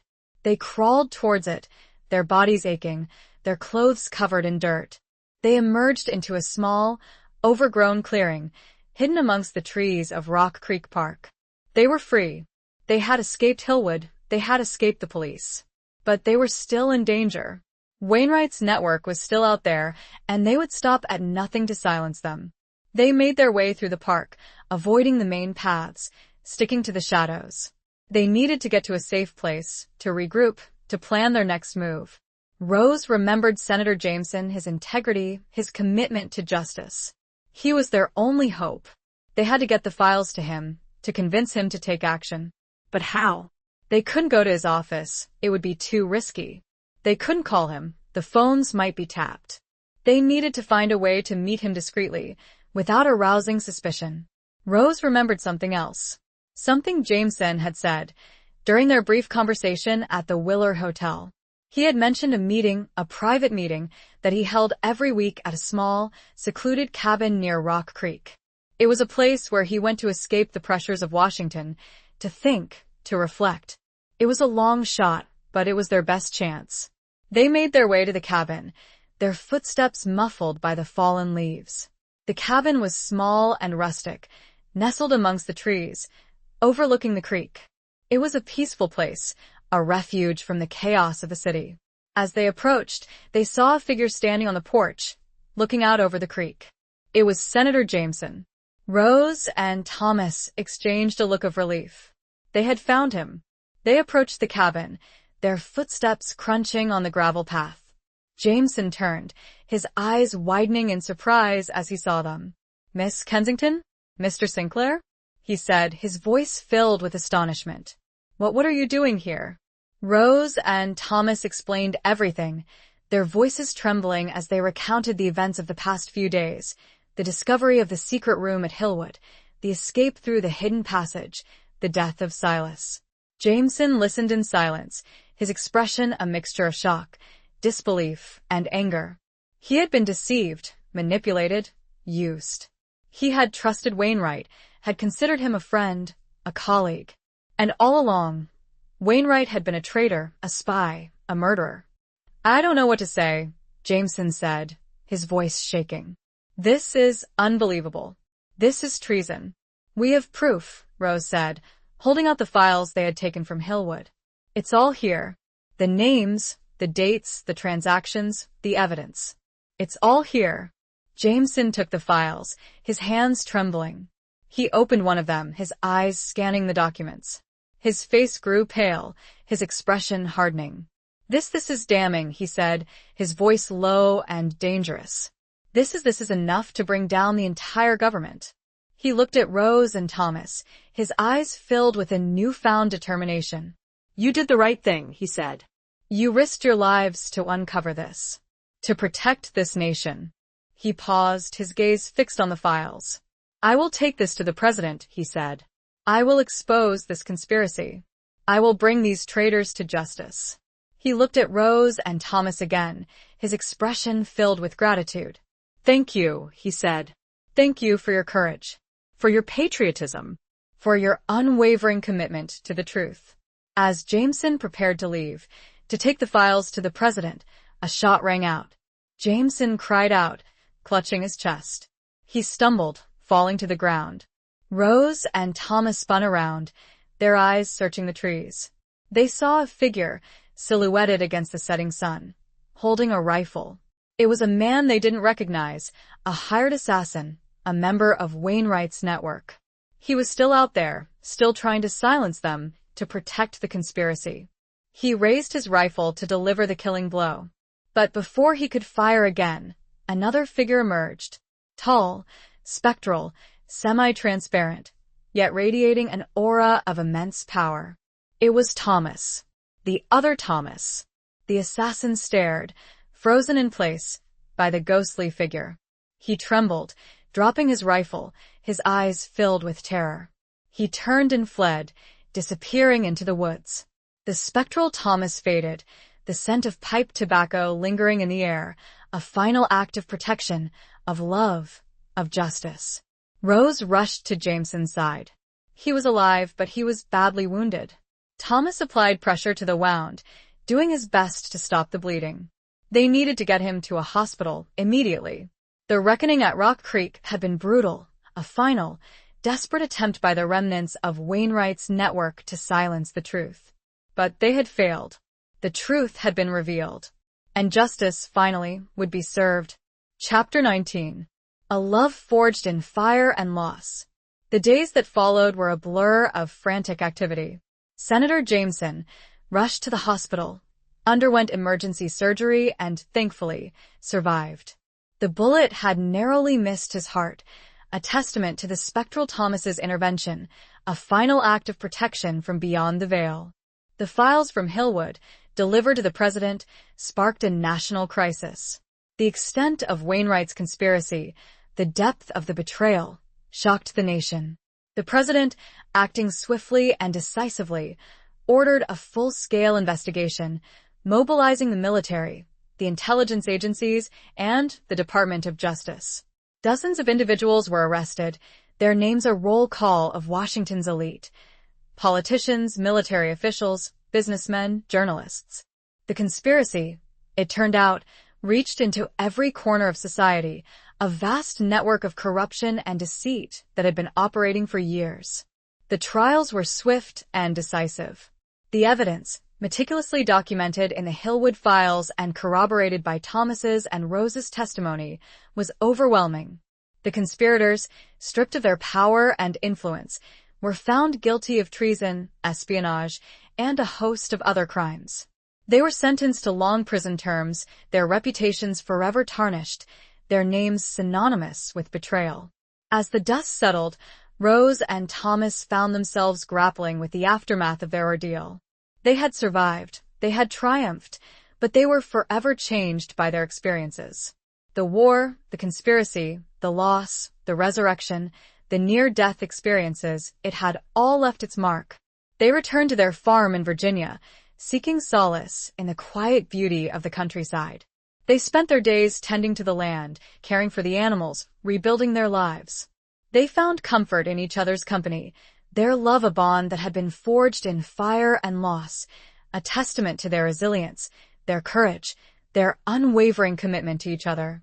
But the scars remained. Thomas struggled with the memories of his near-death experience, the trauma of his betrayal, the guilt of killing Silas, even in self-defense. Rose, too, was haunted by the past, by the fear, the uncertainty, the constant threat of danger. They sought counseling, therapy, seeking ways to heal, to process their trauma, to move forward. They found support in each other, in their shared experiences, in their unwavering love. One evening, as they sat on the porch, watching the sunset paint the sky in hues of orange and purple, Rose turned to Thomas, her eyes filled with a mixture of sadness and hope. "Do you ever regret it?" she asked, her voice soft. "Regret coming back? Regret getting involved in all of this?" Thomas looked at her, his eyes filled with a tenderness that made her heart ache. "Never," he said, his voice firm. "I would do it all again. For you. For us. For the truth." He reached out and took her hand, his fingers interlacing with hers. "I lost years," he said. "Years that we should have had together. But I found you again. And that's all that matters." Rose squeezed his hand, tears welling up in her eyes. "I love you," she said, her voice choked with emotion. "I love you too," he said, his voice equally emotional. More than words can say. They sat there in silence, holding each other close, watching the sunset fade, the stars begin to appear. They had been through hell and back. They had faced unimaginable challenges. They had overcome seemingly insurmountable obstacles. But they had done it together. They had survived. They had triumphed. And they had found their way back to each other. Their love, forged in the crucible of war and conspiracy, had emerged stronger, deeper, more resilient than ever before. It was a love that had defied death, that had transcended the boundaries of time and space, a love that would endure forever. Rose leaned her head against Thomas's shoulder. He smelled, faintly, of horses and hay. And, just barely perceptible, there was a new scent. Not pipe tobacco. Something else. Something clean, like fresh air and sunshine. It was the scent of peace. Chapter 20. The final farewell. Years passed, and the scars of the past began to fade. Rose and Thomas settled into a quiet life on their Virginia farm, their days filled with the simple rhythms of rural life. They raised a family, 2 children, a boy and a girl, who brought them immeasurable joy and a renewed sense of purpose. The memory of the conspiracy, of Wainwright, of Silas, remained, a shadow in the background, a reminder of the darkness they had faced, the battles they had fought. But it no longer consumed them. They had moved on. They had healed. They had found peace. They often spoke of the other Thomas, the spectral presence that had guided them, protected them, helped them uncover the truth. They never fully understood it, never fully explained it, but they accepted it, grateful for his intervention, for his unwavering love and loyalty. Rose continued to wear the silver locket, the one Thomas had given her before the war, the one that had held the key to Hillwood's secrets. It was a reminder of their journey, of their love, of the sacrifices they had made. One autumn evening, as they sat by the fireplace, reading, Rose felt a familiar sensation, a tingling in her fingertips, a pressure in her chest. She looked up, her eyes searching the room. The air grew thick, and a faint, almost imperceptible scent filled the room. Not pipe tobacco. Not anymore. But the clean, fresh scent of peace that she now associated with Thomas, the real Thomas, her husband. But there was something else there, too. A subtle undercurrent. Something almost familiar. She looked at Thomas, her husband, who was dozing in his chair, a book open on his lap.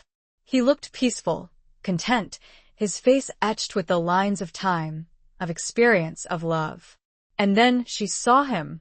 Standing in the corner of the room, near the window, was a figure she recognized, a figure she had seen many times before. It was the other Thomas, the spectral Thomas. He looked at Rose, his eyes filled with a tenderness, a sadness, and a sense of peace. He smiled, a faint, almost imperceptible smile. Rose smiled back, tears welling up in her eyes. She understood. He was saying goodbye. He raised his hand, a gesture of farewell, of blessing, of love. And then he faded away, disappearing into the ether, leaving only the faint, lingering scent of something she couldn't quite place. Something nostalgic. Rose looked at her husband, who was still dozing peacefully. She reached out and gently touched his hand. He stirred, opening his eyes, a questioning look on his face. "What is it?" he asked, his voice soft. "Nothing," Rose said, smiling. "Just saying good night." She knew that the other Thomas was gone, that he had finally found peace, that he had moved on. But she also knew that he would always be with them, in their hearts, in their memories, in their love. He had been their guardian angel, their protector, their guide. He had helped them through the darkest of times, had led them to the truth, had brought them back together. And now he was gone. But his love, his loyalty, his spirit would live on forever. Rose got up and walked to the window, looking out at the night sky. The stars were bright, shining down on the quiet farm, on the peaceful world they had created. The leaves on the trees were golden and red, preparing to fall, a beautiful and inevitable cycle, like love, like loss, like life itself. She looked up into the heavens. There was no sign, of course, but somehow she knew. She whispered, so softly that only the wind could hear, a final farewell, a final thank you, to the phantom who had saved them, to the man who had loved her across the veil of war, to the spirit who had finally found his peace. Epilogue. The following spring, Rose and Thomas stood beneath the blossoming cherry trees at the tidal basin. The air was filled with the sweet scent of the flowers, a delicate pink and white canopy stretching as far as the eye could see. It was a scene of breathtaking beauty, a symbol of renewal, of rebirth, of hope. They had come to Washington to visit Senator Jameson, now recovered from his injuries and continuing his work in the Senate, a champion of justice, a voice for reform. They had also come to pay their respects, to honor the memory of those who had been lost, those who had been silenced, those who had fought for the truth. As they stood there, hand in hand, watching the petals drift down like snowflakes, Rose felt a profound sense of peace, of contentment, of gratitude. They had been through so much. They had faced so many challenges. They had overcome so many obstacles. But they had done it together. They had survived. They had triumphed. And they had found their way back to each other, their love stronger, deeper, more resilient than ever before. The war, the conspiracy, the betrayals, the losses, it was all in the past. It was a part of their history, a chapter in their lives, but it no longer defined them. They had moved on. They had healed. They had found happiness. They had built a life together, a life filled with love, with family, with purpose. They had raised their children, instilling in them the values of honesty, integrity, courage. They had made a difference, in their own small way, to the world around them. As they turned to leave, Rose noticed a small, silver locket lying on the ground, beneath one of the cherry trees. It was identical to the one Thomas had given her, the one that had held the key to Hillwood's secrets. She picked it up, her heart skipping a beat. She opened it, expecting to find it empty, or perhaps to find another tiny key. But it was neither. Inside was a tiny, folded piece of paper. On it, written in a hand she didn't recognize, yet which felt deeply familiar, was a single word: remember. Rose smiled, tears welling up in her eyes. She understood. It was a message, not from the other Thomas, not from any ghost or spirit, but from life itself. A reminder to remember the past, to honor the sacrifices, to cherish the present, and to embrace the future. She closed the locket, holding it tight in her hand. She slipped it into her pocket, next to the original locket Thomas had given her, so many years ago. They walked away, hand in hand, leaving the cherry blossoms behind, their hearts filled with love, with gratitude, with hope. The sun was setting, casting a golden glow over the city, a promise of a new day, a new beginning, a new chapter in their lives. A chapter filled with peace, with happiness, with the enduring power of love. And as they left, a gentle breeze stirred the cherry blossoms, sending a shower of petals swirling around them, a silent blessing, a final farewell, a whispered promise of a future filled with hope and the enduring beauty of a love that had conquered all. The end.